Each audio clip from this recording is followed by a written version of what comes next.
ನಮಸ್ಕಾರ ಪ್ರೇಕ್ಷಕರೇ, ಎಂಆರ್ಎಸ್ ನ್ಯೂಸ್ನಲ್ಲಿ ಸ್ವಾಗತ.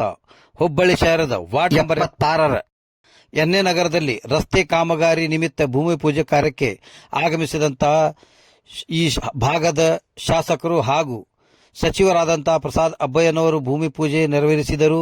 ಈ ಸಂದರ್ಭದಲ್ಲಿ ಅಲ್ಲಿಯ ನಿವಾಸಿಗಳಾದಂತಹ ಮಕ್ಬೂಲ್ ಅಹಮದ್ ಕಳಸ್, ಮೊಹಮ್ಮದ್ ರಫೀಕ್ ಸಂದಲ್ವಾಲೆ, ಬಾಷಾ ಸಾಬ್ ಮಾಸ್ನೂರ್, ಕಾಂಗ್ರೆಸ್ ಮುಖಂಡರಾದಂತಹ ಅಲ್ತಾಫ್ ಹಳ್ಳೂರ್, ಅಲ್ತಾಫ್ ಕಿತ್ತೂರ್ ಹಾಗೂ ಬಶೀರ್ ಅಹಮದ್ ಗುಡ್ಮಾಲ್, ಇರ್ಫಾನ್, ಇದೇ ತರ ಅನೇಕ ಜನ ಈ ಸಂದರ್ಭದಲ್ಲಿ ಉಪಸ್ಥಿತರಿದ್ದರು.